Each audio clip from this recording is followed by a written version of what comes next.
Что касается именно оплаты долгов, нужно отметить, что когда мы объявили о том, что грядет повышение тарифов и нужно нашим абонентам, плательщикам явиться в территориальное отделение, зафиксировать долги, чтобы они не были пересчитаны по новому тарифу, там, как мы с вами еще на тот период обсуждали, наблюдался ажиотаж. Действительно, очень много людей пришло и либо частично, либо полностью оплатили свои долги. Сегодня такая ситуация, она сохраняется, но, конечно, уже не в том ажиотаже, который был, но люди постепенно приходят, стараются частично свои долги погашать, плюс текущие платежи.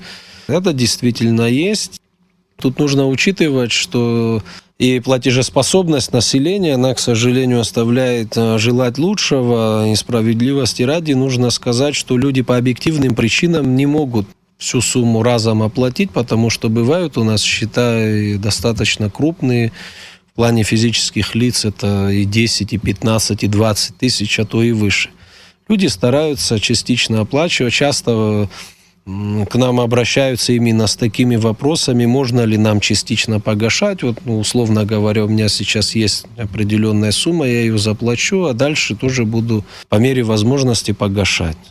То есть такое стремление людей, понимание людей, что за свет все-таки нужно оплатить. А какой процент населения вот от должников?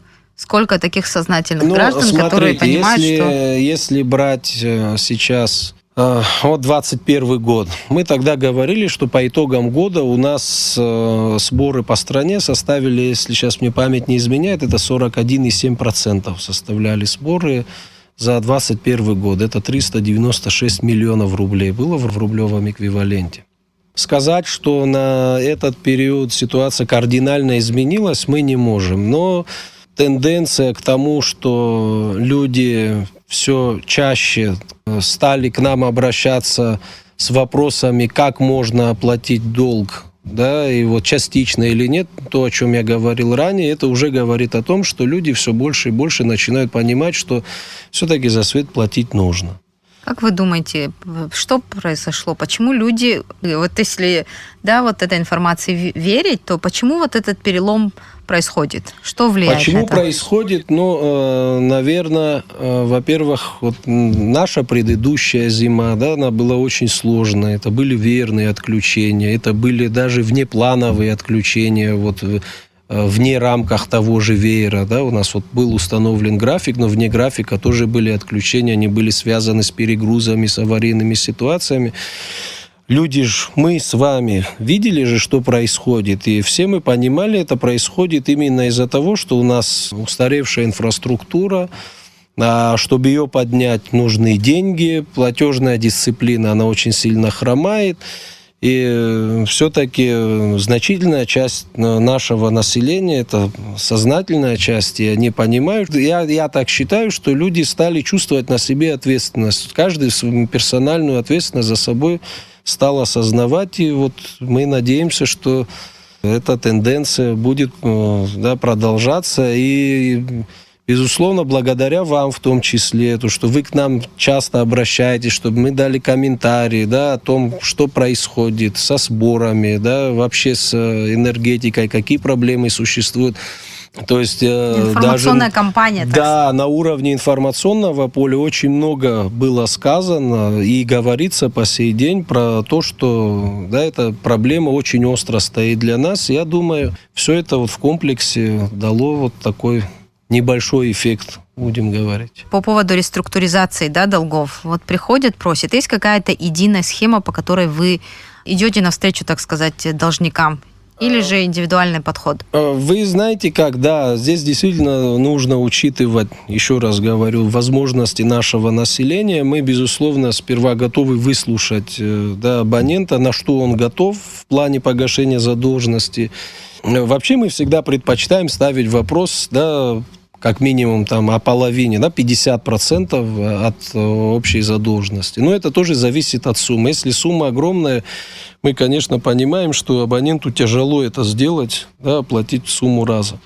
То есть здесь индивидуально, тут нету вот прям установленных правил. Я думаю, они больше помешают, чем дадут пользу. Лучше мы вот подойдем так, да, чем ждать, пока абонент оплатит огромную сумму разом, либо пускай он какую-то часть оплатит, но у нас будут оплаты, да, в качестве погашения долгов. Я думаю, это не принципиально для нас. Главное, чтобы желание было погашать долги и вообще оплачивать. Да, а вот по районам картина какая? Галский район такой всегда в этом смысле меньше всего долгов. Вот по налогам мы эту картину наблюдаем. А что по электроэнергии? Ну, смотрите, Гальский район у нас в предыдущем месяце очень хорошие результаты показал, исходя из того, что у них там есть в плане, я имею в виду, абонентов. Но тут надо учитывать, что количество абонентов у нас во всех районах разное. Самый крупный, да, регион по количеству абонентов – это город Сухум. Потом у нас идет Гагра, потом Гудаута, Гулрипшский район и, соответственно, там Тхуарчал и Гал. Какие методы, что можно сейчас на данном этапе сделать? Понятно, что самый эффективный метод – это установка новых приборов учета, дистанционное отключение, но даже это в условиях Абхазии до конца реализовать сложно, потому что мы понимаем, что сложно оставить без электричества знакомых, друзей, родственников. Маленькая страна, все друг с другом связаны. Это все очевидно. Но вот сейчас, там, где не установлены счетчики, что Тут, можно сделать? Я отчасти с вами не соглашусь. Что касается отключения, если это будет автоматизированная система, эта система не будет выбирать, это там ваш родственник или мой друг, или мой родственник. Это все будет происходить в автоматическом режиме. То есть человеческий абсолютно фактор автономно. исключен? Да, абсолютно. Вот поэтому мы говорим, всегда говорили и говорим, весь мир уже давно к этому пришел. Без автоматизированной системы учета кардинально ситуацию изменить, не знаю, может быть, я ошибаюсь, может, кто-то еще может предложить какой-то другой выход, да, без использования счетчиков, но то, что мы видим и знаем по опыту и наших соседей, вот мы совсем недавно встречались с коллегами из России, со всеми, с кем я не разговаривал, мы даже не то, что там обсуждали, какой выход, да, альтернатива без счетчиков, просто, каждый рассказывал про то, как... Да, какой вот путь прошли. Да, в подведомственной ему территории, как обстоят дела как раз с платежными делами. То есть там только автоматизированный учет, никакого другого выхода нет. Что бы мы с вами ни говорили, да, вот мы говорим отключить там, и тому подобное. Да, хорошо, мы сегодня с вами поедем, абонента отключим один раз, два. Мы же не можем с вами каждый день этим заниматься, каждый месяц этим заниматься. А таких абонентов у нас куча. То есть, чтобы кого-то отключить сегодня, то нам нужно взять вот так называемую вышку, электромонтера, который постоянно заняты. Таких людей у нас катастрофически не хватает. Они зачастую даже не смогут на такое отключение приехать, когда нам, световикам, это нужно. Поэтому это полумеры. Единственный выход – это налаживание полноценной автоматизированной системы учета, которая позволит минимизировать коммерческие потери вот в этом направлении. А с юридическими лицами, их, если не сравнивать с населением, с физлицами, их меньше, и их контролировать легче все-таки? Там проблем у нас сказать, что нету, конечно, нельзя, но там ситуация совсем другая. Она стабильная, она удовлетворительная. Так что с ними, как вы сказали, легче. У нас есть такие рычаги, там это инкассовые поручения там, и тому подобное. То есть у нас процент платежная сбора... дисциплина у них Да, процент лучше. сбора среди юридических лиц в среднем всегда остается на хорошем уровне. Вот после объявления новых тарифов, после того, как этот документ вступил в силу, некоторые купили электроэнергию наперед. Вот таких много людей, граждан, которые запаслись по минимальной цене. Мы вот такую аналитику не провели в плане переплат.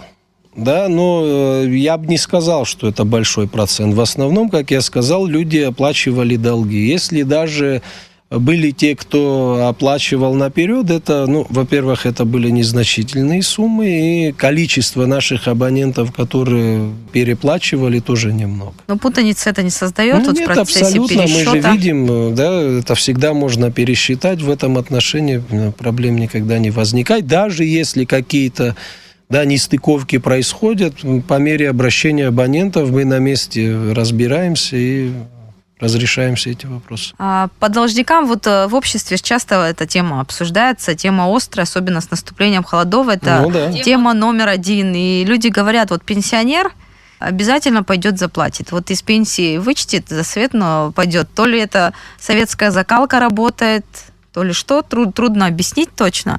Но вот те, у кого там большой трехэтажный дом, гостиница и так далее, вот они менее охотно идут оплачивать эти долги. Вы вот как опишете эту ситуацию? Я с вами согласен. Чем меньше достаток, доход в семье, тем больше стремления, что ли. Для нас это, можно сказать, нам это тоже обидно в какой-то степени, потому что мы видим действительно, что вот та категория людей, да, если брать сейчас, допустим, пенсионеров, да, это действительно дисциплинированные люди, скорее всего, это вот как раз отпечаток накладывает, да, вот та старая школа, так называемая, да, которую они прошли, это люди вот советской закалки, это дисциплина.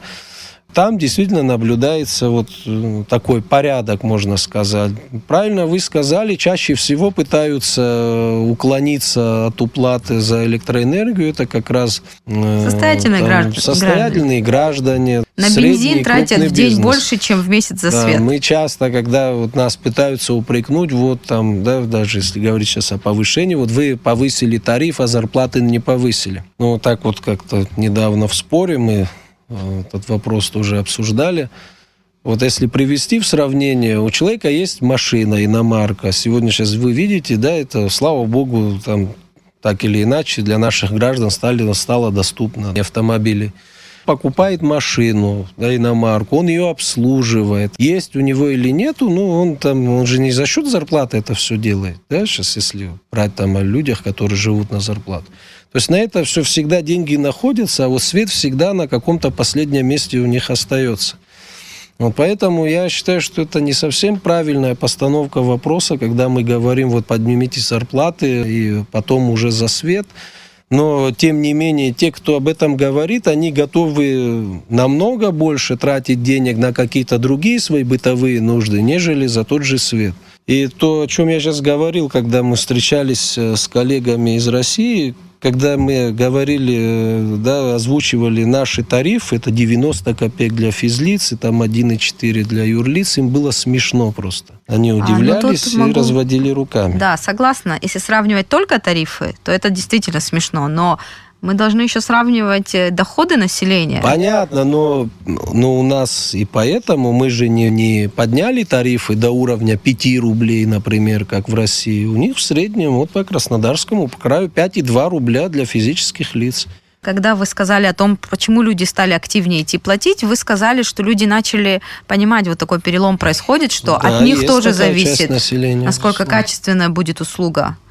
Но, с другой стороны, вот вы же наверняка тоже слышите среди своих знакомых, людям нужна уверенность в том, что они действительно платят за эту услугу, что эти деньги тратятся именно на улучшение качества предоставляемой услуги. Знаете как? Вот тогда, мне кажется, побежали бы все платить, потому что никто не хочет. В этом сомнений быть не должно, потому что, как вам сказать, если бы эти деньги, которые сегодня оплачиваются, да, которые вносятся нашими абонентами за потребленную электроэнергию, не шли бы по назначению, света у нас сегодня не было бы. Я вам так скажу. У нас лампочка сегодня не горела бы. Это тот мизер, благодаря которому там львиная часть, да, уходит на заработные платы, но при этом, чтобы вы понимали, заработные платы наших, особенно людей технического состава, которые, вот чтобы было понятно для всех, которые с утра до вечера на столбах висят, они мизерные. Я уверен, что многие наши абоненты не то, что на такую работу, вообще на какую-либо работу за такие деньги точно не пошли бы. Поэтому говорить о том, что эти деньги тратятся не по назначению, я думаю, это какой-то очередной аргумент для того, что... Я об опасениях граждан говорю. Нет, понятно, опасения, они всегда могут быть, и они всегда и были, и будут, и в будущем, наверное, это тоже будет. Но я еще раз говорю, если бы эти деньги не шли бы по назначению, то ситуация была бы намного хуже. чем сегодня. И еще неоднократно вот возникал вопрос о том, кому все-таки делать скидки вот при оплате за электроэнергию. У нас сейчас работники силовых структур, правоохранительных органов имеют определенные скидки, да, судьи, милиция там и другие работники. Но при этом социально незащищенные слои населения, там многодетные семьи и так далее, не имеют таких льгот. Вот эта тема тоже неоднократно всплывала. Как вы вообще к этому относитесь, к тому, чтобы пересмотреть вот эти подходы по поводу того, кому все-таки нужно делать скидку? Силовики и так их государство поддерживает, у них другие заработные платы, Я с вами согласен, Алла, я понял вопрос. У нас на сегодняшний день, в соответствии с нашим законодательством, 23 категории льготников. Это в том числе силовые структуры, судебные органы. Ничего не имею против там ветеранов, да, инвалидов. Да нет. Что касается вот новых категорий, Министерством экономики к нам был прислан на согласование законопроект именно вот по льготам. Там были предусмотрены как раз льготы для многодетных семей, инвалидов разной категории. То есть есть такой законопроект, который готовит Минэк.